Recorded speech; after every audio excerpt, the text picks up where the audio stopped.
secret spending money that we'll never find out. Anyways, we've got to take another time out, ladies and gentlemen. More on the flip side of this. Please stay tuned. Hey, you. Yeah, you. Listening there. Don't go anywhere. The John LeBang Show is going to be right back. Just ask the hillbilly. That's right. Right after this. What about me? Maybe next time. Powerful.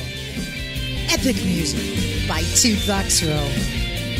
Life-changing lyrics come in every style, empowering humanity to finally unlock the chains of bondage. Experience the edgy side of positive music and rock your world today. From Primal to Divine, available now at sassyalternativemusic.com. If you are elderly, disabled, receiving SSI or Medicaid, and you have a medical need or require assistance with daily housework, shopping, grooming, medication, you may qualify for housekeeping at no cost. Call now, VIP Home Healthcare, 248-579-3805. VIP Home Healthcare, there when you need them. That's 248-579-3805. Fans, do you need a video for your brand new song but don't have a lot of money? Then contact John LeBang. His reasonable rates, professional look, and fast turnarounds will help get that song off the ground. Contact him at jlebang.com. Hey, man, it's at the bottom of the hour, man. Do you know where your kids are, man?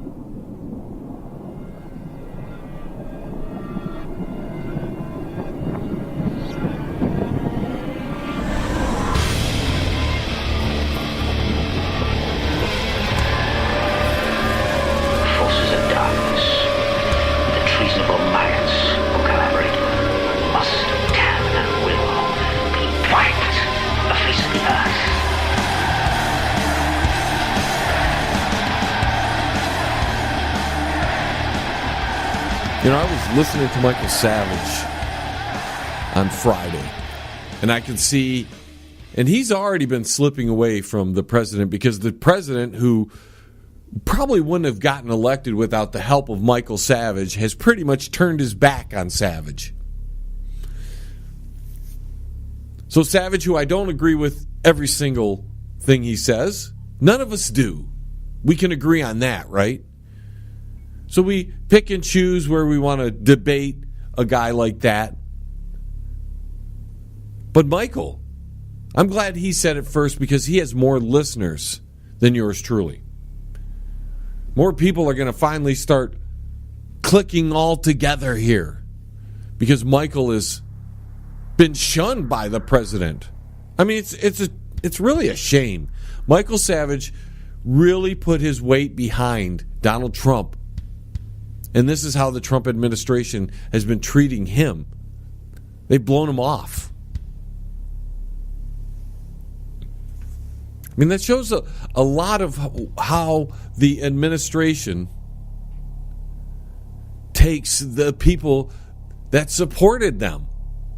We're only good for the time being, and if you're not good all the time for them, they'll just send you to the side.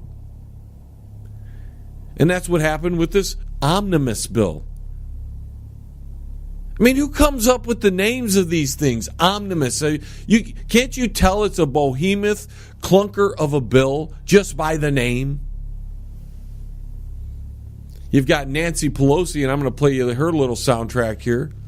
The distinguished leader has clearly put forth many of the priorities that we're very proud of in a bill that it's 1 yard high.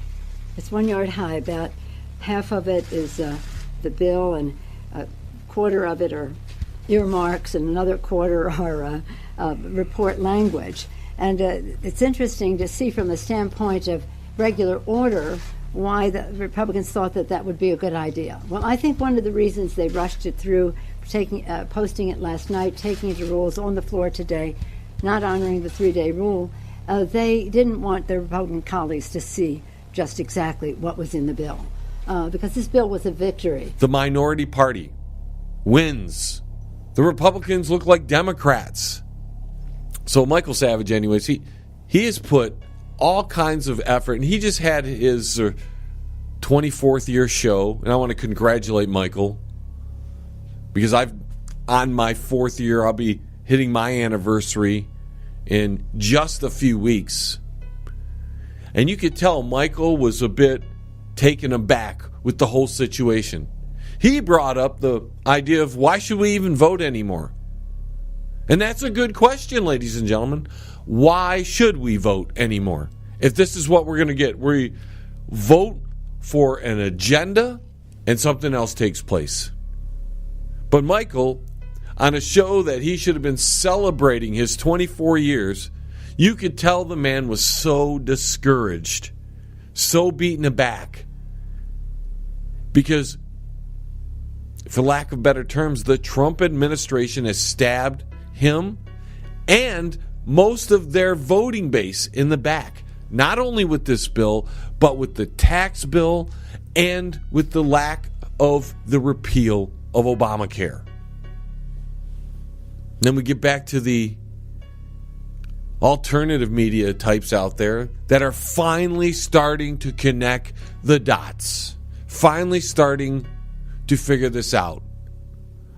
See, Trump might have had some good intentions in the beginning, but the swamp, as he calls it, has come down so hard on not only him, but his voting base, that his presidency is in some type of jeopardy here. And I think he's in the position, being a human being,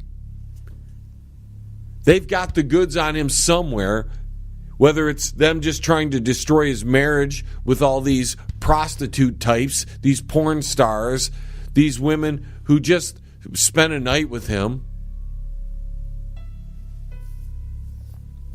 You know, and if Melania doesn't mind that, his wife doesn't care about that, why should you? And that's another thing that really gets me. Is here we have the mainstream media saying it's okay to be morally corrupt in every sexual deviant thing you can do. But you can't be Donald Trump and have a mistress here or sleep with a hooker or a prostitute at the same time. That breaks some sort of rule. But if you're a gay person, that's fine. If you're bisexual, that's fine. If you're trans this, that's fine. Every other sexual deviancy out there is just fine with the mainstream media, but not this. And the only reason I think these women are coming out at this time, because they didn't really care, the left didn't care a whole lot when Bill Clinton was doing it, and all of them were ready to vote for Hillary, even though they knew how dirty Mr. Bill Clinton is. I mean, they're loved in the Democrat Party. Don't get me wrong. Bill is loved for some reason in the Democrat Party. I don't know why. Don't ask me. In fact, there's not a politician I idolize. There's a few I like better than others. But every single one of them is corrupted in one form or another. They have an agenda, and as we can see with the Republicans, the Republican agenda is hardly anything different than the Democrat agenda. Republicans want a little bit more military spending, and the Democrats want a little bit more social spending, we'll call it. They don't care. They just take the money from you. They just take it. And if there's not enough, they borrow it. $21 trillion in debt. We just passed that mark, and then they go, we're going to spend the second most we've ever spent. And we're talking in a 6-month period.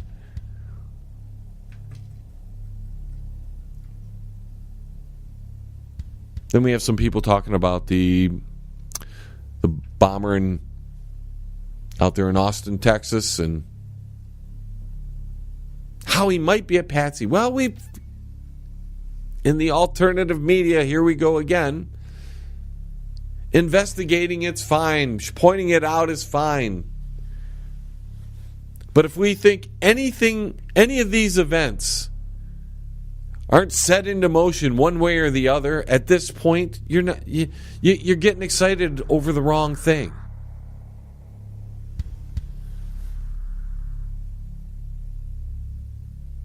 It's part of the punishment for electing Donald Trump, for being the party that the group of people who do not appreciate the growing size of the government, who do not appreciate the giant swamp.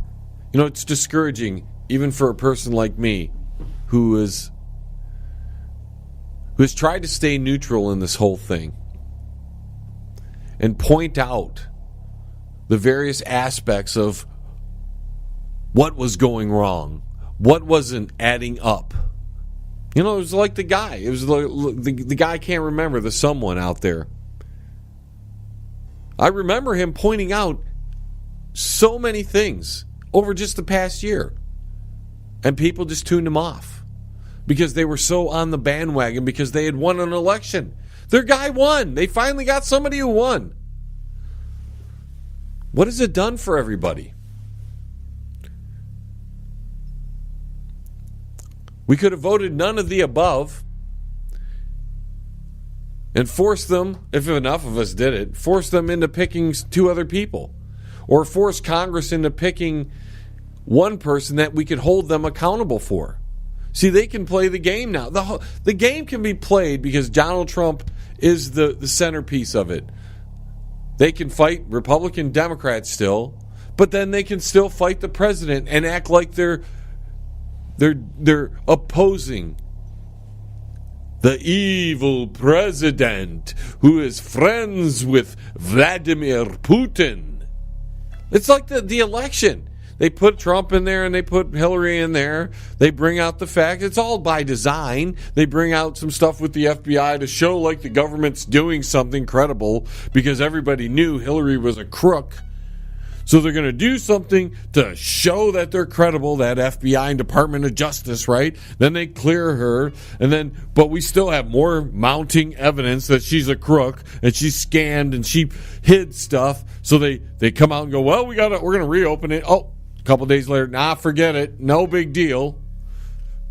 Then we get to the election and the people pick Donald Trump. So they go, okay, now the punishment begins. The constant barrage from the news media. They're going to... Remember? They were going to go to the Electoral College and hope the Electoral College was not going to follow the way the people were voting. And you see the media going that way and getting everybody in the hype that way. When that didn't work, then they got all the people out there protesting early. Ooh, anti-Trump this and anti-Trump that and everything going this and that way. And then Trump's getting in office and he's just, his first 100 days are going to be this great. But they weren't that great. We didn't get much out of that first 100 days. Not like he said they were going to do. So then we're going to do this with Obamacare, but we can't get it done. We can't this one and another one. And then next thing you know, nothing's done there. Then we're going to go, okay, we're going to try to pass this thing. We're going to get this Supreme Court guy in and put these judges in and this, and everything's taking too long to confirm. Then we get to September, we go, we're going to run out of money, so we got to pass a bill. We're going to shut down the government. Who cares? I don't care. Do you care? I don't care. But we're going to shut down the government. So we passed something and we didn't want to pass. We didn't want to pass it, but we had to because, got to keep the government going for whatever reason. I don't know. Then they finally come up with a tax bill. It does great things for the corporations, cuts taxes from them. The individual didn't get a whole lot, but hey, that's okay. We're going to eliminate because we can't get rid of Obamacare. We're just going to eliminate the mandate for now, so you feel good for a year. I mean, you'll still have to pay it in 2018, the fine. You'll still have to pay that because if we didn't get rid of it soon enough, so that's just another year we just have to, but that's okay. The year after, you don't have to do it, for now. We may have to come up with another tax plan that I have to slip it back in there. And even if we don't slip it back in there, we can wait till the Democrats get office and they'll slip it back in there, so no problem at all. Hey, by the way, we got a giant spending bill because we're out of money again for the government, spending too much money from September to now. We got to keep the government running again. So what do? We pass a $1.3 trillion budget.